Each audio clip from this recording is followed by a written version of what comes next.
ఇప్పుడు మనం యేసుక్రీస్తు ద్వారం దగ్గర ఎందుకున్నాడనే విషయాన్ని చూద్దాం. ఇప్పటి వరకు మనం చాలాసార్లు యేసుక్రీస్తు వస్తున్నాడు అని వింటూనే ఉన్నాం. కానీ ఆయన ద్వారం దగ్గర ఎందుకు ఉన్నాడో తెలిస్తే మన మాట మారిపోతుంది. ఈ వచనం ఒకసారి చూడండి.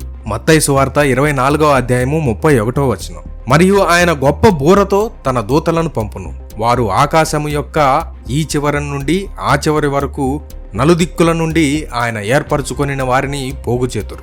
ఈ వచనంలో దూతలు అనగా గ్రీకు భాషలో మెసెంజర్స్ అని దేవదూతల్ని మాత్రమే కాదు, దేవుని ప్రవక్తల్ని, సేవకుల్ని కూడా అంటారు. ఉదాహరణకి హగ్గయి గ్రంథము 1వ అధ్యాయము 13వ వచనం. అప్పుడు యెహోవా దూత అయిన హగ్గయి యెహోవా తెలియజేసిన వార్తను బట్టి జనులకు ప్రకటించినదేమనగా, నేను మీకు తోడుగా ఉన్నాను, ఇది యెహోవా వాక్కు. చూసారా, దేవుడు తన సేవకుల్ని లోకం అంతా పంపాడు, రక్షణ సువార్తను బోధించమన్నాడు. దేవుని బిడ్డలకు పరలోకం ఉంది, మారు మనసు పొందండి, యేసుక్రీస్తును రక్షకుడిగా అంగీకరించండి అని దేవుని సేవకులు లోకం అంతా పంపబడ్డారు. గమనించాలి, ఇది ఎప్పటి నుండి జరుగుతుంది? 2000 సంవత్సరాలుగా జరుగుతూ ఉంది.